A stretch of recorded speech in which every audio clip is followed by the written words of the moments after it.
Տեսանյութերի այս շարքը ներկայացնում է լաբորատոր սարքավորումներ ու նյութեր և դրանց կիրառմամբ լաբորատոր աշխատանքներ թվային գիրագիտություն և համակարգչային գիտություն, ֆիզիկա, քիմիա, աշխարհագրություն, կենսաբանություն առարկաներից։ Աշխատանքն իրականացվել է Համաշխարհային բանկի կրթության բարելավման ծրագրի լրացուցիչ ֆինանսավորում վարկային ծրագրի շրջանակներում, Կրթության, գիտության, մշակույթի և սպորտի նախարարության կրթական ծրագրերի կենտրոնի պատվերով, զանգահրատարակչության և Բարսարդ ընկերության հետ համագործակցությամբ։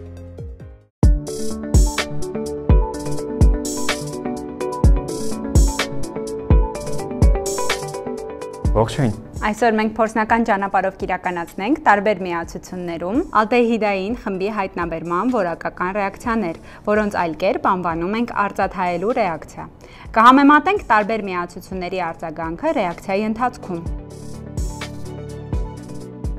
Ալդեհիդները փոխակերպում են արծաթի օքսիդի ամոնիակային լուծույթը մաքուր արծաթի և փորձանոթի պատերին առաջանում է փայլուն արծաթե շերտ, որը կոչվում է արծաթահայելի։ Փորձն իրականացնելու համար մեզ անհրաժեշտ են փորձանոթի կանգնակ 5 փորձանոթ 15 մլ-անոց, փորձանոթ 20 մլ-անոց, քիմիական բաժակ 250 մլ-անոց, կաթոցիչ, ջերմաչափ, լվացման շիշ, 8 պաստերի պիպետ, ջրային բաղնիք։ 10% գլուկոզի լուծույթ 5 մլ, 10% ֆրուկտոզի լուծույթ 5 մլ, 10% ացետոնի լուծույթ 5 մլ, 10% էթիլ սպիրտի լուծույթ 5 մլ, 1% արծաթի նիտրատի լուծույթ 5 մլ, 10% ամոնիակի լուծույթ 20 մլ, ֆորմալին 5 մլ, թորած ջուր։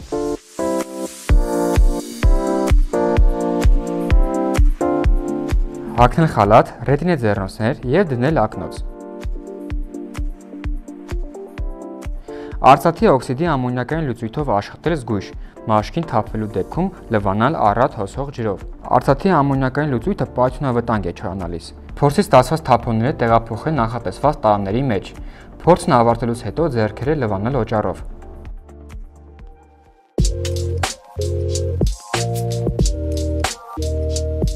Նախ ստանանք արծաթի օքսիդի ամոնիակային լուծույթը, տոլենսի ռեագենտը։ Դրա համար 20 մլ-անոց փորձանոթի մեջ լցնենք 5 մլ 1% արծաթի նիտրատի լուծույթ։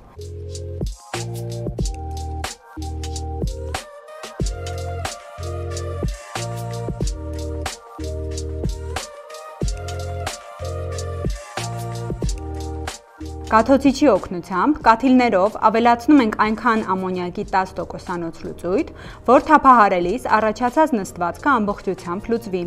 Ստացված լուծույթը պահանջվող ռեագենտն է։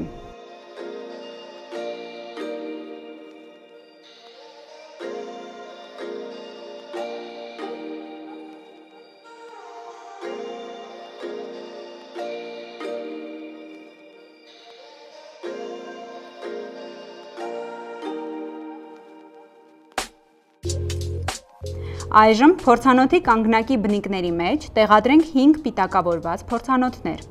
գլուկոզ, ֆրուկտոզ, ֆորմալին, ացետոն, էթիլ։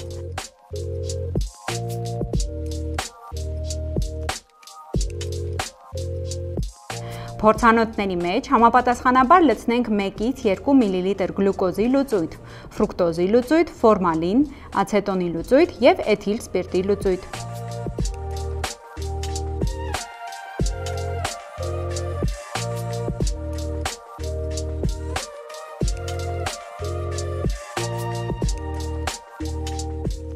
Այժմ բոլոր 5 փորձանոթների մեջ լցնենք թարմ պատրաստված 1-ից 1,5 մլ արծաթի օքսիդի ամոնիակային լուծույթ։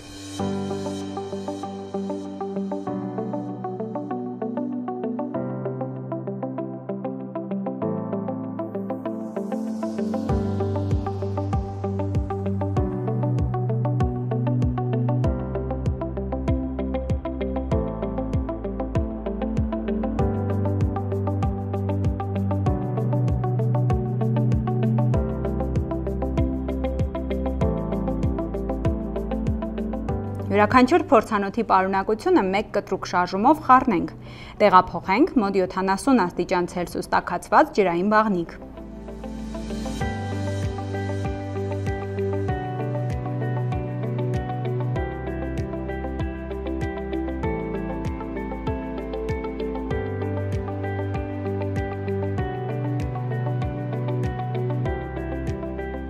Թողնենք մոտ 10 րոպե։ Ահա նկատում ենք, որ գլուկոզի պատերին փայլուն շերտ է գոյանում, ֆրուկտոզի մոտ ավելի դանդաղ է։ Ֆորմալինի մոտ լավ արագ է ընթանում, իսկ ահա ացետոնի մոտ կարծես թե ոչինչ տեղի չի ունենում։ Ացետոնի վիճակին է նաև էթանոլը։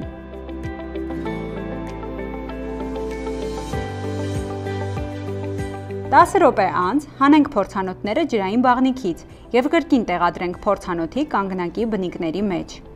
Դիտարկենք փորձանոթների պատերին առաջացած փոփոխությունները։ Ահա տեսնում ենք, որ գլուկոզը 10 րոպե ջրային բաղնիքում պահելուց հետո փորձանոթի պատերին առաջացավ թափանցիկ, փայլուն արծաթափայլ շերտ, արծաթահայելի։ Ֆրուկտոզի պատերին նույնպես հայտնվեց արծաթափայլ շերտ, սակայն ավելի թույլ ու դանդաղ, քան գլուկոզի դեպքում։ Ֆորմալինի դեպքում արծաթահայելու առաջացումը շատ արագ և ինտենսիվ էր, ահա պատերը ամբողջությամբ պատվել են արծաթով։ Էթանոլի դեպքում որևէ փոփոխություն չի նկատվում, լուծույթը մնում է անգույն։ Ացետոնի դեպքում կրկին որևէ փոփոխություն չկա։